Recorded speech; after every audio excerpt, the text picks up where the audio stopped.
જય શ્રી રામ બધાને। આજે મારો HWLDMનો 56મો દિવસ છે। સવારે ઉઠી અને હું કાળિયાને વોક કરાવવા લઈ ગયો। એના પછી ઘરે આવીને 2 ગ્લાસ ગરમ પાણી મૂક્યું, પાણી પીધું અને બ્રેકફાસ્ટની અંદર ચા અને પૌવા ખાધા।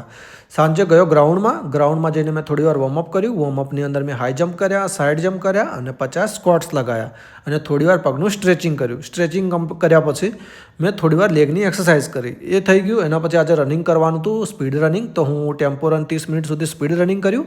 એના પછી સ્પ્રિન્ટ મારવાની હતી, તો 400-400ની 5 સ્પ્રિન્ટો મારી 1 મિનિટ 15 સેકન્ડની અંદર। રનિંગ કમ્પ્લીટ થયા પછી એક્સરસાઇઝ કરવા લાગ્યો। એક્સરસાઇઝની અંદર મેં હાઈની કરી, બટ કિક કરી અને 30 લંજીસ લગાવ્યા અને લાસ્ટમાં હનુમાન જમ્પ કર્યા। એ એક્સરસાઇઝ થઈ ગઈ। એના પછી મેં ડક વોક કર્યું, 30 ડક વોક કર્યા અને એના પછી મેં 50 સિટઅપ્સ લગાવ્યા અને 50 પુશઅપ્સ લગાવ્યા। આજનો મારો દિવસ બહુ મસ્ત રહ્યો। તમને મારા વિડીયો ગમતા હોય તો લાઇક, શેર અને સબસ્ક્રાઈબ કરજો। મળીએ કાલ। નમસ્તે।